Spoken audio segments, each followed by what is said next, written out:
Listen closely because what you are about to hear will change the way you look at civilized facades. You think you know how evil announces itself, loud and clumsy, but this is different. This is the quiet kind of darkness that studies manners, that reads books, that smiles in church and then returns home to build a prison. In Hunterdon County, a man with a professor's education and a gentleman's manners created an experiment in human control that he named care. He taught himself methods of suggestion and isolation, and he applied them to his family in ways that read like a clinical manual for domination. He built stories about the outside world being full of disguised predators, and he taught 2 children to fear the sun and to fear friendly hands. Hear this truth now and let it settle into the part of you that believes in order and in institutions. Respectability does not inoculate someone from monstrous intent. It can hide it and amplify it and make it more lethal because it removes suspicion and gives cover for the slow work of corruption. A housekeeper who carried guilt in her chest like a secret tinder finally chose confession over comfort, and that tipping moment exposed the whole elaborate lie. Think about that for a moment. The man you would invite to speak at a school could be the architect of a child's terror.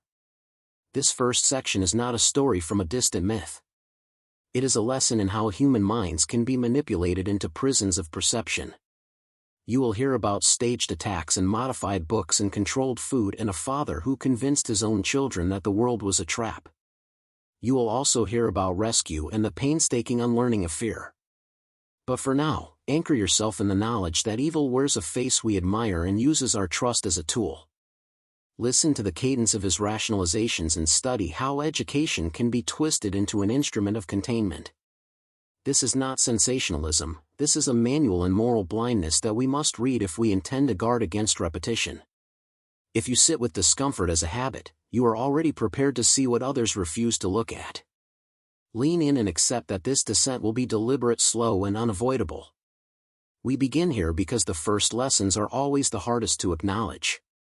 They ask us to surrender the comfortable belief that social titles equal moral authority. Hold that surrender like a lantern and do not look away.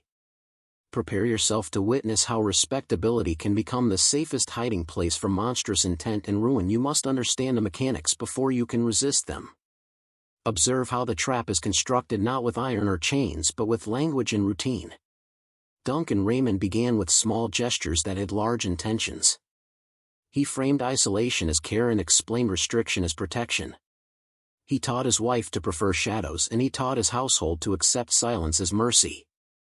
These are the tactics of a slow tyrant. He privatized truth by controlling who could speak and who could be heard. He edited books so a child would learn terror instead of geography. He scripted noises at night so fear would become habit and habit would become law. Consider how easy it is to normalize cruelty when it is wrapped in civility and presented by a scholar. A room becomes a cell when every reason to leave it is removed. A child becomes dependent when every source of secure information is replaced by one voice. Duncan mastered authority because he had studied the languages people trust. He used philosophical style to justify practical harm. Notice the routine he enforced each morning and night. Meals at set hours with measured portions that rewarded obedience. Lights dimmed to teach the eyes to prefer gloom. Stories designed to rewire imagination so the outside world became a pantomime of danger. The attic was a laboratory of perception where deception was calibrated with patience. You must also see the role of complicity in this architecture. Vera Clark did not start as a co-conspirator. She began as a caregiver who believed the narrative she was given. Dependency and fear converted a decent woman into a reluctant engineer of harm. Duncan leveraged financial pressure, private threats, and a cultivated sense of duty to secure her silence. Power rarely operates through raw dominance alone. It prefers softer currencies like shame, obligation, and social approval. Duncan bought these currencies with gifts, with charity, and with the prestige of intellect. The community applauded his public works while the house decayed with lies. Consider the children as both victims and adaptive agents of survival. Harold and Georgina learned to read danger into ordinary sounds. They constructed a private language to cope and to preserve the illusion that kept them alive. Their bond was a survival strategy manufactured by deprivation and insistence. When rescue came, the unlearning would be as brutal as the original conditioning. If you listen closely, you will hear echoes of tactics that still exist in new forms. Control adapts and hides behind modern veneers. Learning the Raymond case is not a curiosity but a calibration for anyone who wants to see the machinery before it finishes its work. Remember what you saw. You are now stepping into the anatomy of cruelty, where method outlives moment and patience becomes the deadliest instrument. Understand that control is measured not in violence alone but in patterns repeated until resistance fades away. Duncan did not break his children quickly, he taught them the architecture of dependence. He started by redesigning their senses, and then he reshaped their expectations. Light became an ally of fear and silence a tutor of obedience. He removed references to the wider world and replaced them with invented horrors that only his voice could clarify. He substituted maps with false territories and so deprived them of orientation in the most literal sense. The attic functioned as a sensory engine where stimuli were dialed to produce predictable outcomes. He withheld sunlight to bend their bodies toward rickets, and he rationed fresh air to make their lungs fragile. Nutrition was a lever used to reward compliance and to punish curiosity. Education was a system of cages disguised as lessons where the permitted knowledge kept the children small. What looks accidental in the life of captives is often the deliberate choreography of a mind that studies behavior. Duncan read psychology like scripture and applied it like a scalpel. He tested the twins in small increments, noting the precise point where obedience hardened into habit. He cultivated their mutual dependence so that separation became a threat they could not imagine surviving. This pair bonding was not love in the healthy sense but a survival algorithm enforced and refined over years. Notice how isolation produces a private language that shields trauma from outsiders. Harold and Georgina invented words to contain fear and to convey details that otherwise would have been too dangerous to speak aloud. Their whispers encoded warnings and consolations and served as a secret map of the attic world. Rescue then becomes an act of translation because the outside must learn to decode what captivity taught the victim to say. The caregiver who becomes complicit is a common node in systems of abuse. Vera Clark entered the scheme as a helper and then became its keeper through debt and the erosion of moral certainty. Duncan leveraged gratitude and obligation together with subtle threats to secure silence. He offered financial relief and emotional flattery while he rearranged the truth in every room of the house. Observe the social mechanics that permitted his deception. A respected public identity shielded private atrocities, and civic applause provided a cover story that discouraged curiosity.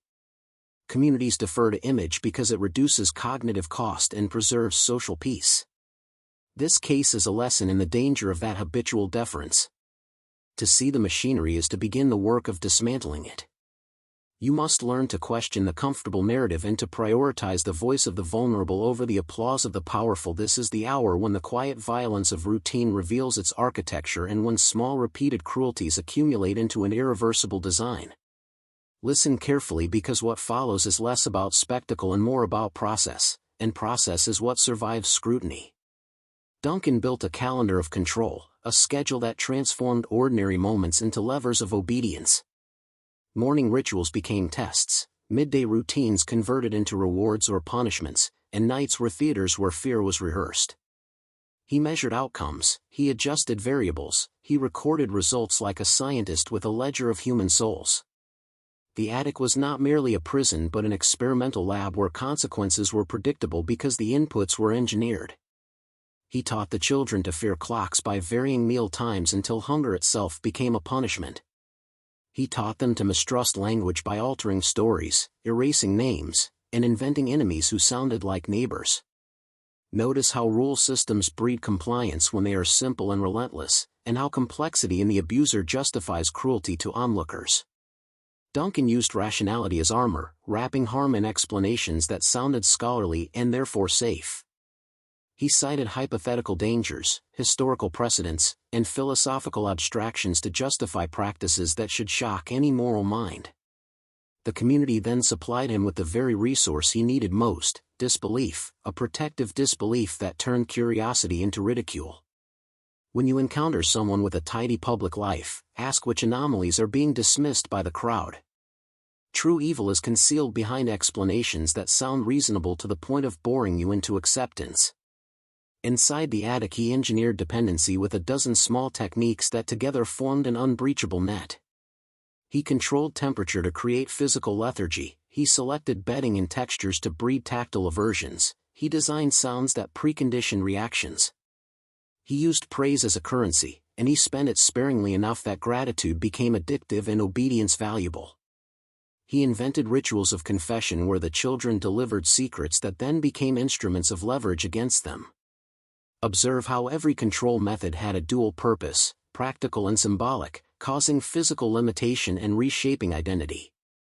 The children lost not only freedom of movement but also the map of who they were, and identity erosion is the most effective silencer. Duncan recorded compliance like profit in an account ledger, and he rewarded conformity with tiny privileges that made revolt costly. His cruelty was efficient because it economized on spectacle and invested in repetition. This is the lesson for anyone who studies power, that small calibrations repeated without mercy will break most wills over time. We are trained to look for dramatic violence, but the slow architecture of domination is what really destroys lives and communities. When the first outsiders stepped into the attic they found not a crime scene but the residue of a long process where method replaced motive. To fight such systems you must learn to audit routines, to trace the chain of small decisions that culminate in catastrophe. Question schedules, interrogate rituals, and above all validate the voices that have been taught not to speak. If you want to see where real power hides, follow the pattern of normalcy and pry at the seams where excuses gather alone. Now we move deeper into the mechanism of deception and study how narrative becomes a tool of captivity. Hear this as a lesson on how stories can imprison minds and how a single voice can rewrite reality for those who trust it. Duncan did not only build a prison of boards and nails, he constructed an entire myth to justify every cage he placed around the twins. He invented enemies and forged calamities, making fear credible by repeating it until it sounded like truth. Language was his most refined instrument, words sculpted to shape perception and to erase alternatives. He taught Harold and Georgina that the world outside was full of danger and that only home was safe. These were not idle fables, these were tactical fabrications designed to narrow possibility into a single controllable path. Consider the power of a repeated assertion and how a child will prefer the simplest coherent story over a messy unknown. Duncan weaponized coherence and placed it between the twins and the world so that doubt became a threat and curiosity a betrayal. The attic was lined with curated texts and edited maps that confirmed the worldview he dictated. When information is curated to eliminate contradictions, belief ceases to be a process and becomes a command. He combined rhetorical flourish with administrative precision by writing rules that sounded scholarly while practicing cruelty with mechanical calm. Observe the cruel efficiency of a man who can both quote a philosopher and tighten a rope. This dual capacity confers an aura of legitimacy that confuses observers and pacifies critique. The public saw an academic and a benefactor while the private reality was engineered captivity. Such dissonance is the hallmark of successful deception where surface rituals distract from structural harm. Duncan taught the children to self-censor and to report on each other, transforming their bond into surveillance. Every small confession became a lever and every secret became a chain so the twins learned to police themselves out of survival. This internalized monitoring is more durable than any external guard because it persists even when the captor is absent. If you study systems of power you will find that self-policing is the most effective control mechanism human beings devise. It creates obedience without constant oversight and installs guilt as a permanent enforcer. Learn this and you begin to see why rescue must address not only physical liberation but psychic emancipation. Removing a child from a room does not remove the narrative that built the room, and healing requires rewriting the stories they were taught. Professionals who rescued Harold and Georgina prioritized language, ritual, and safe repetition to undo the false maps embedded in their minds. They replaced fabricated histories with simple, truthful routines, and little by little those routines restored distance between fear and fact. This is how we dismantle cages made of words, by exposing the lies, amplifying alternative narratives, and teaching the mind to tolerate disagreement. Therapy began with small certainties such as a regular meal at the same hour, and these certainties were used as anchors for larger truths. They introduced maps that matched the real world and read unaltered stories while naming colors plainly and teaching calendars and clocks as neutral tools. The slow accumulation of consistent sensory input eroded the artificial logic Duncan had constructed. At first the twins flinched at sunlight and screamed when doors opened, but repetition softened the reflex and created room for curiosity. Then came questions, hesitant and awkward questions that indicated the mind was testing new boundaries and seeking confirmation. Each question answered honestly was a small liberation, and each contradiction exposed was a nail loosened in the attic floor. Community support mattered because the twins needed witnesses to a different reality and people who could model ordinary behavior and normalize dissent. This recovery model reveals a truth about power, namely that systems are not broken by single acts but by persistent counter-narratives. A community that refuses the lie and repeats truth regularly will slowly reclaim those who were seized by deception. Truths repeated without coercion become habits, and habits can rebuild fractured identities over time. Now we descend into the moment when outside authorities first sensed that the Raymond home was not what it pretended to be, a moment not born from heroism but from accident, showing how even tightly guarded systems can fracture from something small and unintended. Duncan had been meticulous for years, but control breeds complacency, and one oversight created the first crack in the facade. A visiting inspector from the local census office came to verify household records, a routine check that should have lasted minutes, but the inspector noticed inconsistencies in family documentation, particularly missing birth records and unexplained food purchases that suggested more people lived in the house than were officially acknowledged. Duncan tried to dismiss the inquiry with academic authority and intellectual arrogance, speaking in lengthy justifications and citing obscure legal clauses, a tactic that worked often enough to disarm critics who felt intellectually outmaneuvered.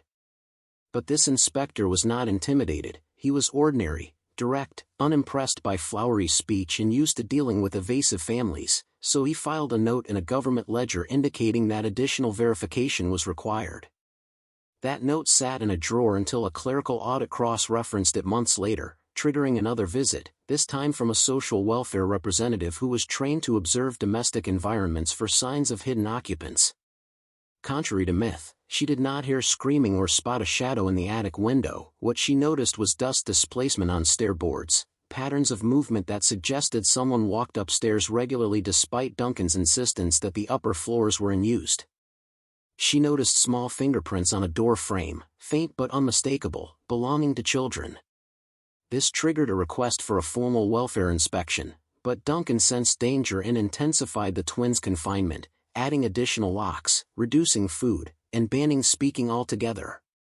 Fear became a physical presence in the attic, a suffocating atmosphere that made silence feel like survival. Harold and Georgina developed a silent language of gestures, subtle movements of hands and shoulders, proving that even under total suppression the human mind seeks connection and refuses to surrender communication entirely. When authorities returned with a warrant, they expected noncompliance, but they did not expect the emotional contradiction that confronted them. Duncan greeted them with calm dignity, offering tea and referencing philosophical texts as though the situation were nothing more than an academic disagreement.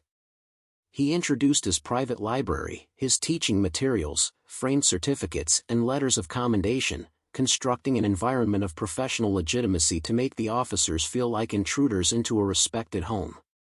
Psychologically, this tactic attempts to shift guilt onto the investigator by making inquiry feel like accusation and placing the suspect in a superior social position. But while one officer was engaged in conversation, another quietly examined the upstairs door, noting that new locks had been installed with mismatched screws, a sign of haste and anxiety. She called for a colleague, and protocol dictated that doors with unexplained secured entry must be opened. Duncan raised his voice not with rage but with cold intellectual protest, accusing them of violating property rights and governmental overreach, a performance designed to stall and apply pressure. But procedures moved forward and the first lock snapped as the warrant authorized forced entry. Inside the attic the officers found two children standing motionless, frozen not by disobedience but by conditioning, unsure whether movement was allowed or whether punishment would follow. The officers hesitated as well because rescuers often arrive expecting violence but are instead confronted with silence and stillness, a deeper cruelty than overt brutality.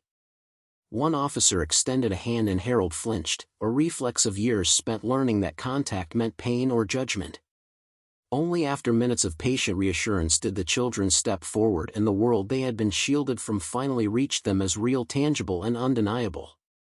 This discovery did not only disrupt a secret household, it forced the community to confront the uncomfortable truth that atrocity can exist hidden behind ordinary windows and polite smiles, and that evil often wears respectable clothing and speaks in civil tones. The hours after discovery were not triumphant, not cinematic, not filled with cheering crowds or righteous celebration, but heavy and disorienting, because the children rescued from the attic were not ready to be free, and the world below was not prepared to receive them. The officers carried Harold and Georgina down the narrow staircase, and every stair creaked like a sound they had never been allowed to hear before, every footstep a violation of the rules that had defined their existence. They did not look around the house, they did not marvel at bookshelves or furniture, because sensory overload floods the brain when someone steps from a controlled environment into a world with too much stimulation. The children stared straight ahead, bodies rigid, uncertain of what movement was allowed now that their warden was powerless. Duncan was handcuffed in the parlor and he did not shout, he did not beg, he lectured, calmly, intellectually, using the last weapon he still believed in, his voice. He accused the authorities of misunderstanding higher purpose, arguing that the twins were participants in an educational experiment, a controlled environment designed to produce superior minds untouched by the corruption of society. His tone was not that of a madman but of a scholar defending a thesis, which made his words more chilling, because there are moments when rational language becomes the mask of insanity. The twins heard none of this, or rather they heard it the way a captive hears the rattling of keys that no longer unlock their chains. They were placed into a carriage and taken to a small facility, not a hospital but a transitional home used for children removed from abusive environments. Medical staff examined them and discovered signs that shocked them not because the injuries were dramatic but because they were subtle and systematic. Muscle underdevelopment, communication deficits, hypervigilance reactions, and an inability to eat food without waiting for explicit permission. One nurse attempted to hand Harold a small biscuit, and the boy simply stared at it, waiting, because in the attic food was never taken, only granted. Georgina became physically ill when asked to answer a question directly, because speaking without being requested had always resulted in punishment. This is where the real difficulty begins, because rescue is not the end of a story like this. Rescue is the first moment where repair becomes necessary, and repair is harder than rescue. Investigators asked the children simple questions, but the children did not know how to answer, not because they lacked intelligence but because they had been raised in a world where questions were traps rather than invitations. The community reacted with disbelief, not only because such cruelty had occurred but because it had occurred in a respectable home, a reminder that people do not fear monsters as much as they fear the realization that monsters look like neighbors. Church leaders issued statements about moral decay, politicians spoke about oversight, newspapers ran sensational headlines, but none of that helped the children sleep through the night without waking in terror. In the first night at the shelter, Georgina curled into the corner of the bed because habitual confinement had taught her that open space was unsafe. Harold paced, not with bold steps but tiny, circular patterns that helped his nervous system feel familiar in a world too large to understand. Staff realized quickly that they were not dealing with two traumatized children but two minds shaped in a laboratory of psychological control, where identity, voice, and autonomy had been withheld for a decade. Duncan Raymond sat in a jail cell that night writing his defense, not a confession, not remorse, but a philosophical treatise explaining why he insisted history would one day vindicate him. Even in captivity he believed he was right, and the greatest horror of all is that somewhere in his mind he truly believed he had raised the children correctly, because the most dangerous abusers do not think they are evil. They think they are necessary. The legal battle that followed became a second prison, not for Duncan alone but for the children as well, because institutions often rescue with one hand and re-traumatize with the other. Police reports became exhibits, psychological evaluations became testimony, and every moment of suffering the children had endured was translated into language for judges, lawyers, reporters, and officials who needed to categorize trauma into something they could file. Duncan sat in the courtroom wearing the same composed expression he had the night of his arrest, and when he spoke he did not sound like a man pleading for mercy, he sounded like a professor lecturing a hall of students who could not understand the brilliance of his thesis.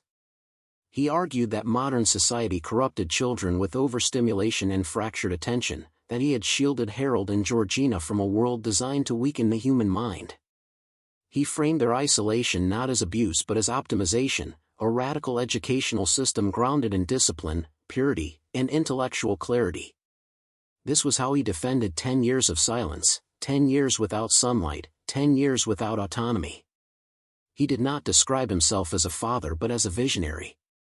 The prosecution presented a different image, that of a tyrant who had crafted a psychological ecosystem where fear replaced curiosity and obedience replaced identity.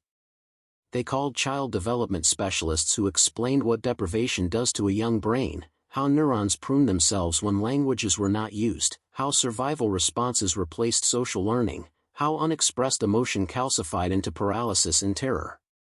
The courtroom was silent as these facts were laid out, not because they were surprising but because they forced everyone to recognize that this crime had been mathematical, architectural, carried out with intention and consistency over years. Harold and Georgina were not present for most of the proceedings because being in the same room as Duncan created physiological reactions medical staff could measure in their heart rates, breath patterns, and posture. When they finally testified in closed chambers, their voices were barely audible, and even then they spoke as if reciting memorized responses rather than answering from their own sense of self. The judge noticed this and paused the questioning, realizing that the children were not using language but performing language, producing words without agency because true communication had never been allowed. Outside the courthouse the public was split, some saw Duncan as a madman, others as a misunderstood intellectual, and some even argued that parental rights had been violated despite the enormity of the harm. This is a truth most people hesitate to acknowledge, that society can be seduced by authority, education, and confidence, even when these traits are used to justify atrocity. Duncan's lawyers petitioned for psychiatric examination, hoping to prove diminished capacity, but he passed every test with unsettling clarity, demonstrating that cruelty does not always stem from disorder. Sometimes it comes from conviction. The verdict arrived after days of deliberation, a guilty ruling on multiple counts of aggravated child endangerment, unlawful confinement, and psychological harm, yet even as the judge read the sentence Duncan smiled with a chilling sense of superiority. He believed the world would come around someday. He believed that history misunderstood him. He believed that his children were not victims but his legacy. In his mind the trial was not an end but a temporary interruption in a mission he thought had been sanctified by reason. And while the sentence removed him from the world, it did not immediately free the children from the structure he had built within their minds, because punishment can confine a man but it cannot erase the architecture of control he spent a decade constructing inside two young souls. The system expected recovery to begin immediately after the trial, but minds shaped under captivity do not unfold on command, and Harold and Georgina entered a phase that professionals call functional silence, a state where the body is free but the inner world has not yet acknowledged liberation. In their new residential facility, therapists attempted to introduce simple daily routines, meals at stable times, safe play environments, and gentle verbal interaction, but every attempt at normalcy collided with invisible rules Duncan had carved into them like inscriptions under the skin. Harold refused to sit with his back to a door because in the attic sound had been their only defense, and silence meant potential danger approaching from behind. Georgina struggled to sleep in a bed with untucked sheets, because discipline in the attic had required perfect corners and tight fabric, a metaphorical straitjacket that had become a source of safety. Therapists did not punish these behaviors, they documented them, because the first ethical rule in trauma recovery is observation before intervention, understanding the architecture of survival before dismantling it. When the children were introduced to mirrors for the first time they reacted with confusion rather than recognition, not because they did not know they existed but because they had never been taught that identity has a visual component. A mirror demands self-reference, and self-reference requires a self. This is what Duncan had suppressed. Therapists began with the smallest exercises, drawing faces, identifying emotions on flashcards, labeling sensations in the body, and always reinforcing that expression was not disobedience but participation.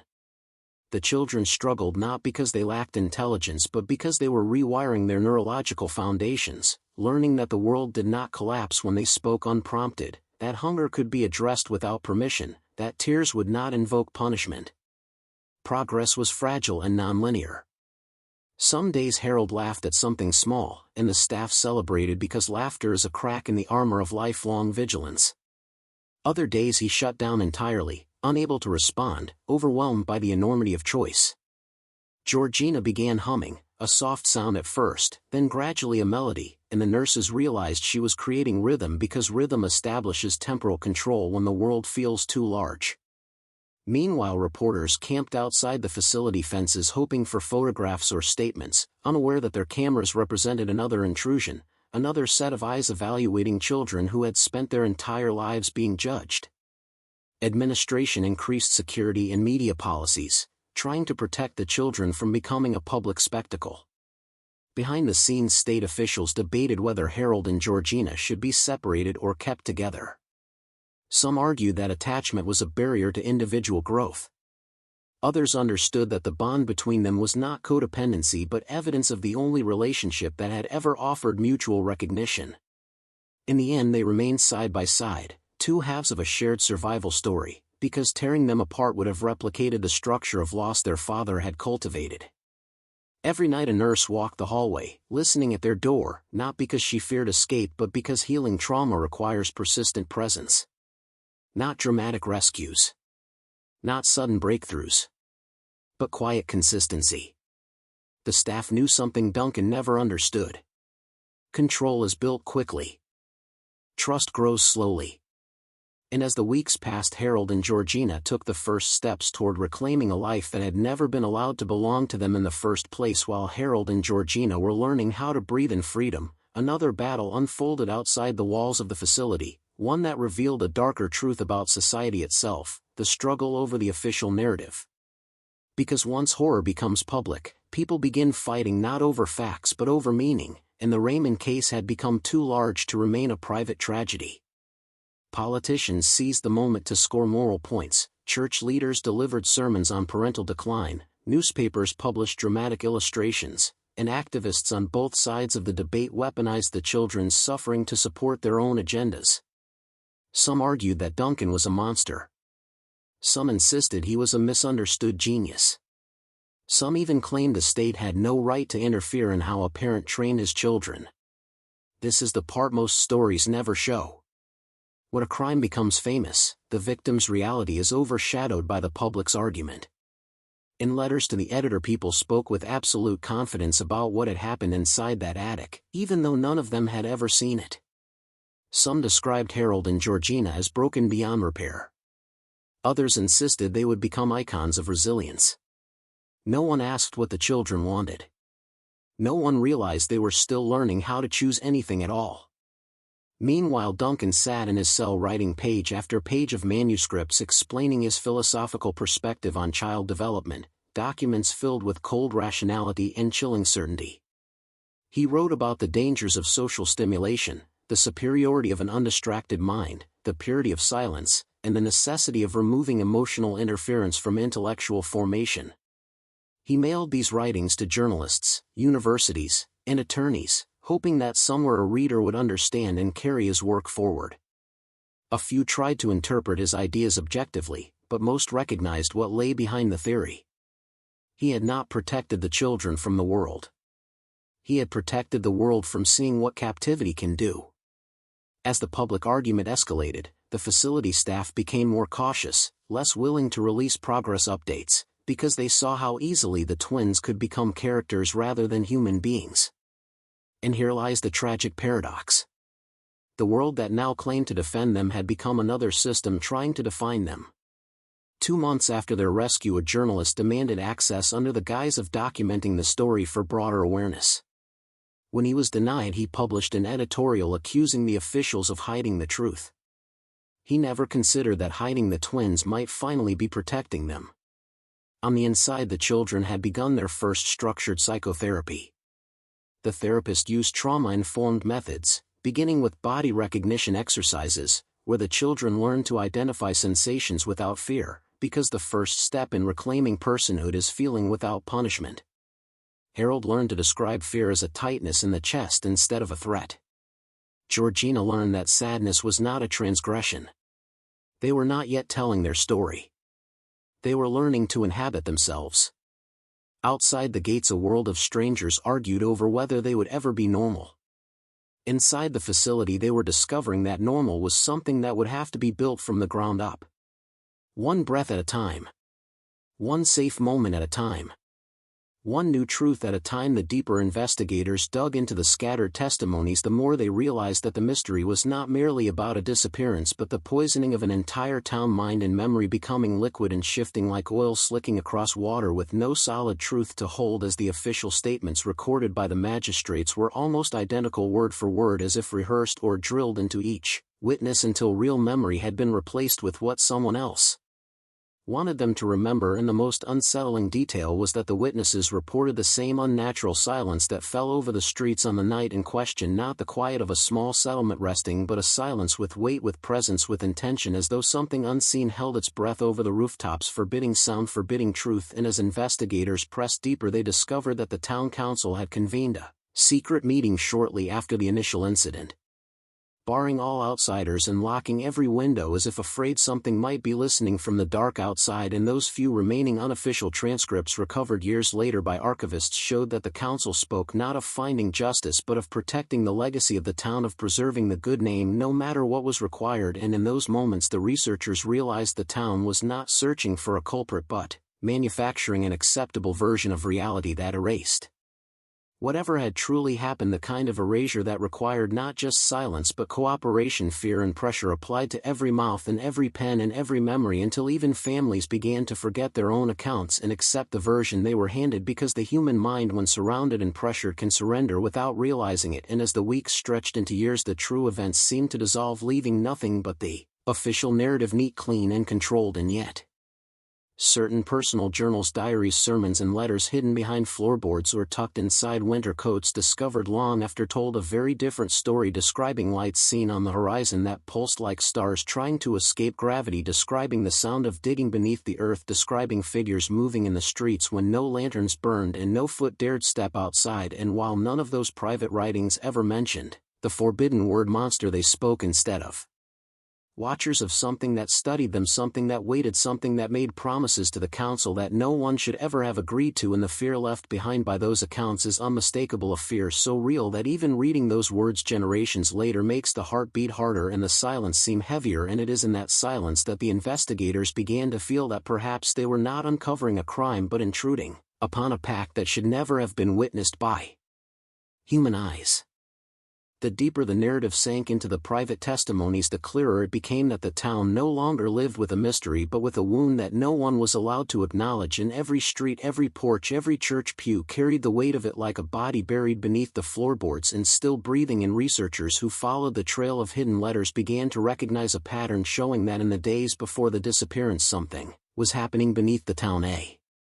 Construction or excavation carried out at night when work was forbidden, and the ground itself was said to tremble as if resisting what was being pulled from it. And the elders of the town claimed it was just the foundation of a future civic building, but the secret letters paint a different image, one of chain workers digging without permission, whispering that they kept hearing voices rising from the soil urging them deeper, as though something below was guiding the shovels, not hands. And when one worker reportedly fled in terror, his journal claimed he saw eyes opening in the darkness of the pit, but the council suppressed this account, confiscated the journal and announced to the town that the man had suffered sun fever, even though the city doctor wrote privately that his mind was perfectly sound and that something far more intelligent than fever had frightened him. And after that night all workers were replaced not with volunteers but with prisoners loaned unofficially from a neighboring county under an agreement that was never recorded in any archive, as if the town wanted men who could not speak, who had no families, who could vanish without comment. And though no census records show their arrival, old chores ledger books list an unexplained increase in ration deliveries, which historians studying the documents recognized as the only surviving evidence that 36 additional men were present but never recorded as human occupants, and when the digging stopped the ration numbers returned to normal, but the letters suggest that something had been reached, something buried deeper than a foundation, deeper than any logical project. And after that night the townspeople began to feel watched in their own homes, and families began placing small tokens above their doors like twisted branches, feathers, or scraps of handwriting, as if warding off a presence that no one dared name. And the most unsettling discovery in these letters is that some residents described hearing footsteps above the roof at night when no one was outside, stirring as if something was walking where no human could stand. And that same silence that blanketed the night of the disappearance began long before that evening, as though the town was being taught to obey before the true event arrived. The night that followed the completion of the underground work was described by survivors as a night in which the sky itself seemed to press down on the town, and though no storm was recorded, the air felt heavy, electrified, and charged, as if nature recognized that something had been disturbed that should have remained sleeping. And families who lived closest to the dig site later wrote in letters that the ground began to pulse beneath their floors, not shaking like an earthquake but beating like a living heart, and children cried without knowing why, and animals refused to enter their barns, standing outside in the dark staring toward the hills with their ears flattened and their bodies trembling. And neighbors peeked through their shutters and swore they saw shadow figures moving against the black horizon, moving upright but with a strange unnatural gait, as though their limbs obeyed a different rhythm of motion. And the church bell rang, though no one pulled the rope, and the minister who lived across the road opened his door to check the tower, but when he returned inside his hands were shaking and he refused to speak of what he saw even to relatives on his deathbed. And the twins locked in the attic could hear every sound from above and below, and though they could not see the world outside their barred window, they felt it and wrote in their childhood scribbles kept in the evidence box after the investigation that they heard the walls whispering to them, instructing them in voices they did not recognize to listen and remember and never speak except when called. And their father paced the hall all night, clutching his journal and muttering lines from old texts that scholars who reviewed the fragments believed to be translated from a pre-Christian regional dialect associated with burial rites and forbidden summoning practices. And the mother sat at the base of the ladder leading to the attic, her eyes wide, her hands gripping a rosary until beads cut lines into her skin, and still she prayed without sound, as if even her voice might attract something unwanted. And witnesses across town later recounted seeing a faint glow rise from the ground near the site like moonlight breaking through soil, and when they blinked it was gone, but the memory remained sharp and cold, as though the earth had opened its eye for one moment and seen them. And in the hours just before sunrise everything suddenly fell silent, not peacefully but with the suffocating stillness of a hunted creature holding its breath as if waiting for the next sound to decide life or death. And that was the moment many agreed the town changed forever, even though the official event would not occur until days later. When dawn finally arrived, it did not bring relief to anyone in the Raymond household, because the silence that settled over the property felt unnatural, too complete, too heavy. And the father, who had not slept even a minute, stood at the window staring toward the hills as if expecting something to emerge. And the mother moved through the house with slow movements, wiping her hands over furniture that was already clean, as if trying to calm herself, with small repetitive actions. And upstairs the twins sat on the attic floor motionless, their arms wrapped around their legs, their eyes open wide and unblinking, because neither of them had slept either. And they wrote later that their dreams had continued while awake, and they could hear something walking beneath the house, but no one else heard. And the morning meal was never prepared that day because the father refused to allow the stove to be lit, claiming that smoke might reveal their presence to forces that were not meant to know their location. And though the mother argued in whispers and said the children needed to eat, she did not raise her voice, and in the end she sat at the kitchen table staring down at her cold hands as if forgetting what they were for. And outside neighbors paused when passing the house because they said the building looked sick, as if the boards themselves had lost their color, and even the grass around it seemed to have darkened in one night. And while gossip was common in the town, many residents were suddenly afraid to speak or even look too long, because they felt that attention itself could invite something into their own homes. And in town people gathered in the general store whispering that something had been awakened, something not meant to be disturbed. And though no one knew the truth, they sensed it in their bones the same way farm animals sense a coming storm. And the minister, who had not emerged from his house since the night before, finally stepped outside in the early morning, but those who witnessed him said his face had aged 10 years overnight, and he carried a Bible clutched so tightly that the cover bent and his hands shook as he walked past without greeting anyone. And though several townspeople wanted to ask questions, their voices failed, and they simply watched him walk up the road toward the Raymond property. And he did not knock but stood motionless at the gate, staring at the windows of the upper floor. And after several minutes he turned